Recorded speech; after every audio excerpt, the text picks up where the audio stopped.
BeyondTrust Privileged Remote Access lets you control, monitor, and manage privileged users' access to critical systems. As part of our Privileged Access Management platform, Privileged Remote Access enables secure remote access for internal administrators and third-party vendors. For internal administrators, it gives a more secure way to access systems while improving productivity at the same time. It also lets you bring contractors and third-party vendors into your organization safely without the need for VPN and traditional all-or-nothing remote access tools. Finally, it enables centralized control over remote access sessions and complete visibility into session activity through screen recordings and session forensics. Privileged Remote Access is an appliance-based solution that can be deployed in several different formats. We do offer a physical rack-mountable appliance. More commonly, though, are our virtual and cloud deployments. Customers can deploy our virtual appliance using VMware, Microsoft Hyper-V and Azure, or Amazon AWS. In addition, we offer a SaaS version of the appliance through the BeyondTrust Cloud. This enables subscription-based pricing and lets BeyondTrust maintain the infrastructure. Feature set and security capabilities are available to your organization no matter which deployment method you choose. Now, let's take a look at how Privileged Remote Access works. To begin, IT administrators, vendors, or guest technicians log into the product. As indicated by the green arrows, all traffic is 443 outbound to the appliance. There's a reason for this. Firewalls are designed to block incoming traffic. That's why traditional remote access tools, like RDP, VNC, and Dameware, require firewall configuration changes in order to work over the internet. But with BeyondTrust, both the privileged users and the endpoints connect to the appliance through outbound connections, so no port forwarding or firewall changes are necessary. When a privileged user logs into the product, you can have them authenticate using a local account and our built-in TOTP for two-factor authentication. Alternatively, you can also utilize various combinations of Active Directory, LDAP, SAML, or Radius connections. Once logged in, the user will inherit group policy, which is also managed within the appliance. This lets you ensure that a user only has access to the endpoints you want them to access with the features you want them to use. With BeyondTrust's JUMP technology, users have a variety of ways to access endpoints. One common method of remote access is the use of JUMP clients. A JUMP client is an agent you deploy to the application layer of an endpoint. It runs as a service and works on Windows, Mac, Linux, and headless Linux operating systems. JUMP clients are especially effective when the network is unknown. JUMP clients send an outbound heartbeat ping to the appliance about every 10 seconds, checking both for software updates and connection requests. If a privileged user initiates a connection request, that opens up a TLS encrypted session between the JUMP client and the appliance. Then the user who's interacting with the system is never connecting directly to the endpoint itself. Instead, every interaction is happening on the appliance. In addition to this agent-based approach, Privileged Remote Access includes an agentless methodology using a jump point. A jump point acts as a conduit for remote access to systems on a known network. With this method, a single node is used to access multiple systems on the network, eliminating the need to pre-install software on every computer you may need to access. Like the JUMP client, the jump point sends an outbound heartbeat ping to the appliance, waiting to be contacted to make an outbound call to the appropriate system. As the yellow arrows here indicate, the jump point can utilize protocols like RDP, protocol tunnels, web jumps, SSH and Telnet, or VNC. Once the jump point has made the outbound connection to the system, it then delivers that session securely back to the appliance over the TLS encrypted connection. As with the JUMP client method of connecting, jump points also allow the privileged user to interact with each system on the appliance. So even though administrators may be connecting using a legacy protocol, they're never actually connecting directly to the endpoints themselves. With this method of connecting, each session can be fully audited and screen recorded, and these logs and recordings are stored on the appliance in a tamper-proof manner. Finally, Privileged Remote Access eliminates the need for privileged users to remember or share credentials for the systems they need to access. Passwords can be stored in the on-appliance vault, Or you can integrate Privileged Remote Access with BeyondTrust Password Safe or another password management solution. This password component enables our credential injection capabilities. Instead of requiring privileged users to know usernames and passwords for each endpoint, we can store those credentials securely. And then, using API functionality, we can retrieve those credentials and inject them directly into a session.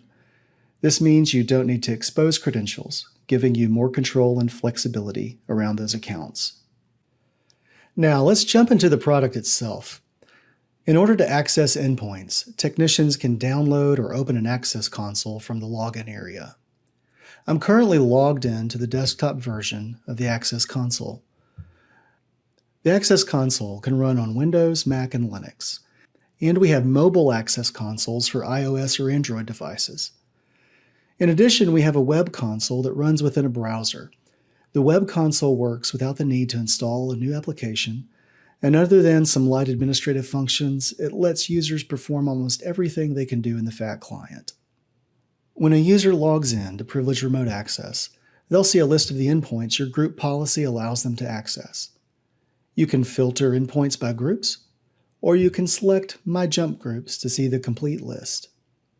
And you can view properties of a jump shortcut to see more about the endpoint.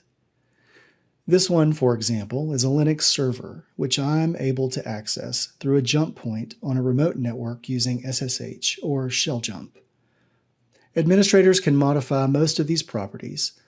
With this endpoint, for example, I can select which jump point I want to use. I can also apply a session or jump policy to this endpoint. Session policies let you customize the security permissions within a session to fit specific scenarios. And jump policies are used to control when certain jump items can be accessed by implementing schedules, whether notifications are sent when a jump item is accessed, or whether approval or a ticketing system ID is required before a jump item can be accessed. In this case, I want to make sure the end user gets permission before accessing the endpoint. So I'll select the SysOps approvals policy. This is going to send an email to someone in my data center asking them to approve my access. So not only can you centrally manage users' access to systems, you can use workflows and policies to further refine that access. Now, when an end user double-clicks on that jump item, they're presented with an authorization request window. Here I can see who the approver is and other information about the policy. I'm also prompted to provide some justification for accessing the system, as well as the date and time period I'll need to have access to it. This can be helpful if you have administrators working on systems over a weekend, for example. I'll see a pending status as I wait for someone to approve my access request. Once it's approved, I'll get an on-screen notification and possibly an email notification, and I'll see my status change. This time when I double-click the endpoint, I'm not prompted to provide justification, but I am alerted that someone will be notified about this session. This endpoint requires credentials to be entered before I can access it. Because we're either using the built-in Vault capability, or we've integrated with an external password safe, I'm able to access the Linux server with these credentials, even though I don't know what they are. So I click OK, and Privileged Remote Access pulls those credentials from our password management system and enters them in on the remote system, allowing me to log on. This is BeyondTrust's credential injection capability. Once connected, I notice that my approver left me a message for whom to contact if I have any questions. So I'll acknowledge that and launch into my SSH session to this Linux server. Now I'm connected to the endpoint through a jump point proxy. I can work on it just as I would through a traditional PuTTY session, but with BeyondTrust, everything I do can be recorded, audited, and monitored in real time. I can also connect to systems using jump clients. So in this example, I'll select one of our Windows servers. Once connected, I'm dropped at the login screen. Again, I don't know the credentials to log in, but with credential injection, that doesn't matter. Here I'm able to see the list of credentials that are currently available to me on this machine. I only need to click the credential I want to use to log into the system. In addition to remote control and screen sharing, I have additional functionality on this system. On the File Transfer tab, I'm able to browse the remote and local file system and transfer files back and forth. I also have a command shell emulator that lets me interact directly with the command shell without having to open it up in the screen sharing GUI. I can view system information without using the GUI too. This lets me access Device Manager, process information and the ability to interact with processes. I can also see an event viewer, a programs list, and currently running services. I even have a registry access tab that gives me access to the registry editor without needing to open it in the GUI. Access to all of these tabs is controlled granularly through policies. So if you don't want a vendor or a sysadmin to have access to a particular tab, that can be controlled through the group policy or through the JMP client policy. I can have multiple sessions running at once and easily toggle back and forth between tabs, or I can go back home and launch additional connections. For my next session, I need to access an internal website. This particular dashboard does not require a login, but you can use credential injection with WebJump if needed too. This is a BeyondTrust real-time dashboard, and as you can see, there's no one logged in at the moment, so there's not much activity. I'm not able to modify the URL, but I can follow hyperlinks within the page or move back and forward or refresh as necessary. WebJump can be especially helpful for securing access to web-based administrative interfaces, like your Administrative Console of AWS, for example. Just like with other session types, everything I do in this session is being fully recorded and audited. You can also use privileged remote access to enable collaboration. Often, organizations need to bring in a number of experts, or even vendors or partners to resolve an issue. Instead of launching a screen sharing session through some type of meeting tool, you can actually invite the user in through privileged remote access. To illustrate this, let's say I'm logged into this JMP client and decide I need some additional help from a vendor or a third party. If I have permission to do so, I can invite an external user. Along with the invitation, I can specify the level of access they should have and provide some context for them. This will generate a URL that I can share with that third-party technician. When they open that URL in the browser, they're taken directly to the appliance. Here they can choose to join through the Web Access Console, or they can download the full Access Console. I'm going to use the Web Access Console and join the session as that invited user. The invited user will see a welcome notification, and once they click OK, they're interacting with the same technician who invited them.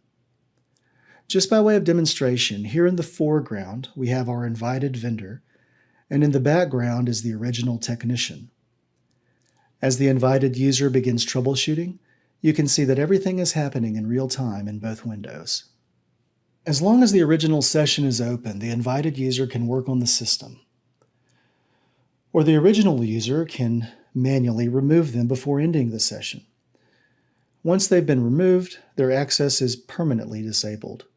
They cannot get back into the system unless we generate another invitation. We've mentioned that all sessions can be recorded and audited, so let's take a look at what those reports look like. We access all the reporting through the appliance interface. As with other privileges in the product, reporting is also a group policy membership item, so if you don't want someone to have access to reporting, that's not a problem. You can also delegate reporting permissions, so if you have a particular vendor who needs to see reports from sessions on boxes they have access to, you can let them see those reports without giving them access to everything else. There are three main reports available: session reports, summary reports, and session forensics. With session forensics, you can actually search for file names or events that appear in the session log. But we're going to run a simple session report. Once I do that, I can see reports for the sessions that have been done on this appliance. We can click Details to see the complete session log. We also have a link to view the video recording of the session. These recordings are compressed, so they have a pretty small footprint in terms of storage, especially if you want to retain the data for longer periods of time. As you've seen, Privileged Remote Access lets you manage access to critical systems without hindering the productivity of your users. It integrates seamlessly with password management, leverages security investments you've already made, and works across hybrid environments. Users can even access systems from mobile devices or through a browser. And every session is logged and recorded, enabling you to satisfy compliance requirements.